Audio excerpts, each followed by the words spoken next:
Mérovingiens, Mérovingiennes, j'espère que vous avez la forme. Aujourd'hui, on se retrouve pour une petite vidéo. On va parler des ordinals Bitcoin. On se retrouve de suite avec Crypto Robinho. Il va vous parler un petit peu de son parcours, comment il en est arrivé là. Et après, on rentrera un petit peu plus dans le vif du sujet. Salut Robin. Salut JB, bienvenue, Mérovingiens, Mérovingiennes. On va parler Ordinals. Donc moi j'ai connu ce protocole-là qui est en fait une mise à jour de la blockchain sur Bitcoin.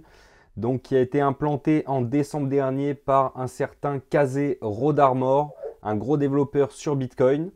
J'en ai entendu parler en février, donc j'ai acheté mon premier Ordinal à peu près dans la foulée, donc le 13 ou 14 février si je me souviens bien. À l'époque, c'était vraiment très early, c'est-à-dire qu'il n'y avait pas encore de wallet. On pouvait acheter des ordinals seulement sur Discord en envoyant nos BTC ou nos Ethereum sur l'adresse qu'on nous donnait en message privé, donc c'était vraiment très risqué. Moi, j'ai un petit peu envoyé ça en mode on verra, one life, et au final, j'en suis ici où j'ai créé ma collection ordinale. Et puis, je démocratise autour de moi tout cet univers-là qui peut paraître un petit peu complexe, mais au final, une fois bien expliqué, c'est pas si compliqué que ça. Ok, super. Alors justement, est-ce que tu peux nous expliquer dans des termes simples qu'est-ce que c'est un ordinal Bitcoin? Ok, donc simplement, je vais te montrer un petit schéma qui simplifie le truc. Donc, tu connais forcément les NFT sur Ethereum. Pour commencer, on a une image, peu importe laquelle c'est. Ici, j'ai pris ma première machine que j'ai achetée, donc mon premier ordinal. Il y a les métadatas. Les métadatas sont liés à ton image. Donc, ces métadatas vont te dire, oui, cette image est bien une BTC machine bleue avec le logo BTC, le petit éclair au-dessus. Donc, en fait, ça référence toutes les caractéristiques de ton NFT. Tout ça va être implanté dans un serveur IPFS. Donc, en fait, c'est un serveur centralisé sur lequel tu vas inscrire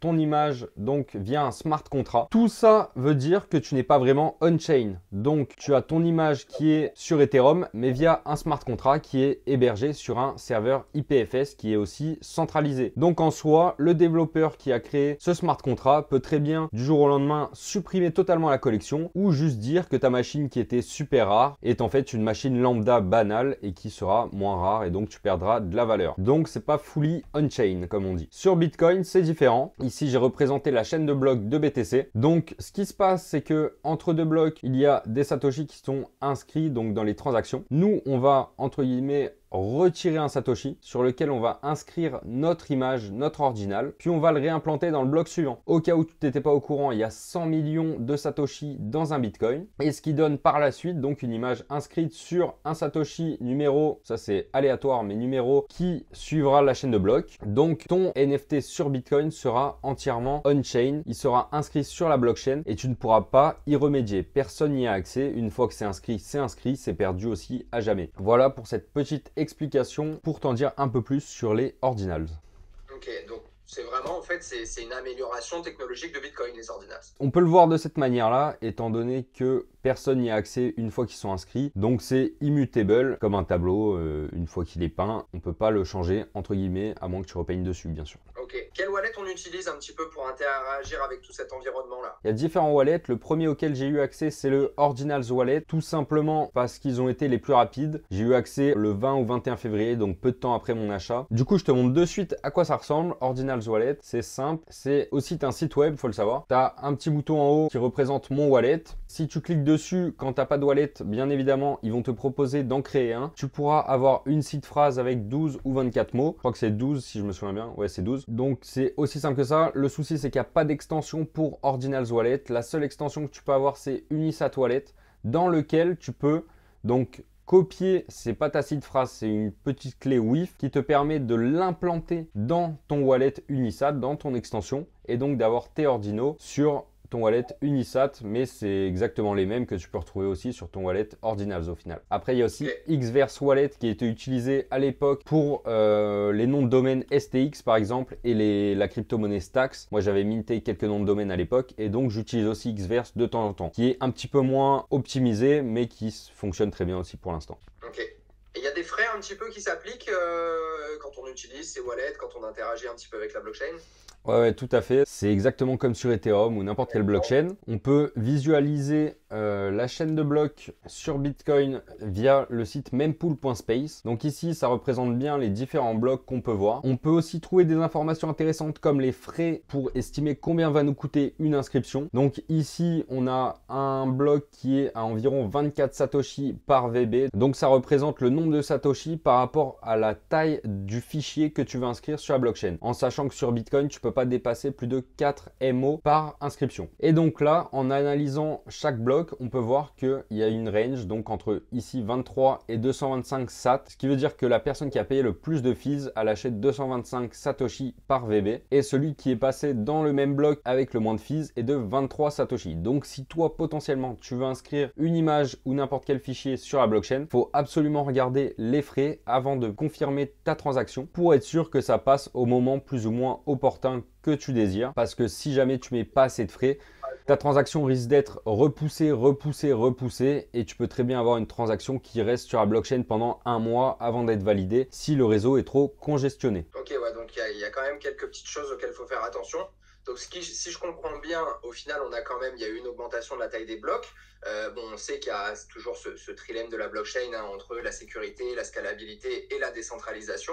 Donc on a compris que du coup, ça n'engageait pas la centralisation, la sécurité non plus. Par contre, au niveau de la scalabilité, c'est a priori pas quelque chose qui va pouvoir améliorer la scalabilité de Bitcoin. Ça devrait même, à mon avis, plutôt être un frein. Est-ce que tu sais s'il y a des voies de développement qui vont dans ce sens-là? Est-ce qu'on va peut-être développer des L2 sur Bitcoin pour prendre en charge tout ça? Voilà, est-ce que tu peux nous parler un petit peu de cette histoire de scalabilité? Ouais, du coup, sur Bitcoin, il y a bien évidemment le Lightning Network qui sert de paiement à droite à gauche, assez facile à utiliser et très peu de frais, qui est vraiment très utile au quotidien le jour d'une adoption massive. Mais pour l'instant, voir l'implantation d'une réelle L2 style Arbitrum comme Ethereum avec les mêmes dApps possibles comme des NFT, des transactions, etc. Ça risque de prendre beaucoup plus de temps car sur Bitcoin, ça reste la blockchain la plus sécurisée. Donc forcément, les développeurs travaillent de façon acharnée, mais le temps que ça va prendre, ça risque d'être beaucoup plus long que les différentes blockchains qu'on a pu connaître ces derniers temps. Ok. Donc du coup, maintenant qu'on a vu un petit peu les aspects techniques, bon, nous, on est là bien évidemment pour spéculer et pour essayer de générer de la performance. Donc voilà, est-ce que pour toi, ça fait partie des choses qui sont pertinentes pour des investisseurs? Est-ce qu'il y a des effets de rareté aussi au niveau des ordinals? Ouais, bien sûr. Donc c'est pour l'instant tout ce qu'on peut connaître principalement, même s'il y a des expériences qui sont créées de jour en jour sur Bitcoin. Pour le moment, il y a beaucoup de spéculation. Donc tu peux spéculer sur la rareté par rapport à la low inscription, donc les inscriptions qui ont été faites en première, sous les 1000, sous les 10 000, sous les 100 000, sous les 1 million même. Maintenant, pour te donner un ordre d'idée, on a atteint les 34 millions d'inscriptions. À l'époque, on avait fait les 200 000 premières inscriptions en 2 mois. Aujourd'hui, on fait plus de 200 000 inscriptions par jour. Donc, il y a quand même pas mal de transactions qui sont inscrites tous les jours, pas mal d'ordinaux aussi. Donc, par rapport à cette rareté, il y a aussi des Satoshi qui sont dits uncommon, donc hors du commun. Il y a un Satoshi Genesis qui est le premier Satoshi du premier bloc miné par Satoshi Nakamoto. Il y a aussi le premier bloc miné par Alphine qui est le bloc 78, qui est donc la deuxième personne à avoir aidé Satoshi à sécuriser le réseau. Donc, il y a différentes caractéristiques qui peuvent induire de la rareté. Il y a aussi au sein d'une même collection ceux qui ont des yeux laser, ceux qui sont dorés, bon comme les NFT basiques entre guillemets. Donc en tout pour l'instant il y a à peu près 3 axes différents de rareté et donc de spéculation possible. Et si tu combines les 3, potentiellement tu peux avoir quelque chose de vraiment big. Est-ce que tu peux nous parler toi un petit peu de tes propres retours sur investissement, parce qu'on sait que voilà, ça fait quand même un moment que tu vas gratter un petit peu cette histoire d'ordinals. Donc voilà, est-ce que toi, tu as fait un ROI pertinent depuis le départ? Pour te donner un ordre d'idée, ma première machine à l'époque, donc il faut bien remettre dans le contexte où j'envoyais des fonds sans savoir ce qu'il allait se passer, donc c'était super risqué. Par rapport au prix d'achat qui était à l'époque de 450 $ la machine, aujourd'hui on a connu un plus haut à 0,26 BTC à peu près, donc dans les alentours des 7-8 000 $ la machine, mais avec le down qu'on a connu, bien évidemment, après un gros pic, il y a souvent une correction. Là, on est en phase de correction. On est toujours à 0,07 BTC, ce qui fait quand même du 2200-2300 $ la machine. Donc, je reste toujours positif. Et sur mon capital global investi sur Ordinals entre février et les débuts d'été à peu près, j'ai mis entre 4500 et 5000 $ pour monter à un petit peu moins de 3 BTC, ce qui fait plus de 80 000, 90 000 $ de bénéfices entre guillemets en déduisant ce que j'ai investi. Ouais, donc ROI vraiment plus qu'intéressant.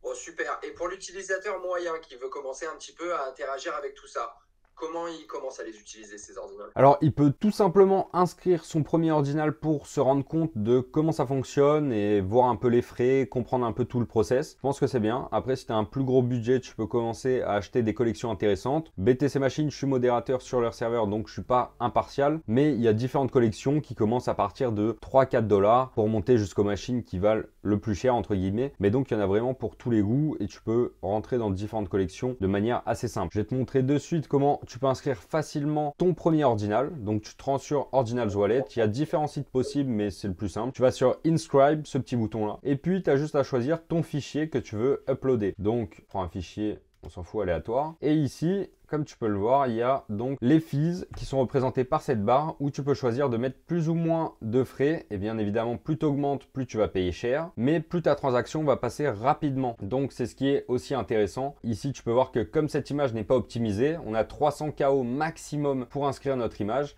Là, je suis à 243, donc il faudrait que je la réduise via des réducteurs online pour qu'elle atteigne peut-être 10-20 KB. C'est ce que je fais en général et qui fait donc une inscription fees très peu élevée. C'est pour ça qu'il y a eu beaucoup de pixel art au début parce que c'est moins lourd comme fichier et donc ça coûte moins cher à l'inscription. Parce que là, comme tu peux le voir, on est quand même à 400 dollars de frais d'inscription pour un logo Linea qui n'est pas optimisé. Ok. Et une fois qu'on l'a, cet ordinal, qu'on l'a créé ou qu'on l'achète, etc., si jamais on veut le revendre, c'est quoi les étapes les plus simples là? Donc tu peux le revendre directement sur les marketplaces comme OpenSea au final. Tu as Ordinals Wallet, tu as aussi Magic Eden sur Bitcoin qui est vraiment super bien, assez optimisé. En ce moment, il y a plus de personnes qui utilisent Magic Eden que Ordinals Wallet parce que Ordinals Wallet a connu beaucoup de bugs à l'époque. C'était chiant, tu étais bloqué, tu pouvais pas vendre. Donc aujourd'hui, Magic Eden a implanté Bitcoin. Si tu te rends sur Magic Eden, tu as en haut à gauche, donc tu as Solana, Ethereum et Bitcoin. Donc tu as juste à cliquer sur l'interface Bitcoin et tu auras toutes les collections. Par contre, pour connecter ton wallet et vendre, il faudra forcément que tu utilises Unisat l'extension ou Xverse l'extension pour le connecter à Magic Eden et du coup pour avoir accès à ton wallet et choisir d'acheter ou de vendre ou de faire ce que tu veux. Super. Bah écoute Robin, merci beaucoup pour toutes ces informations. Je pense qu'on a à peu près fait le tour.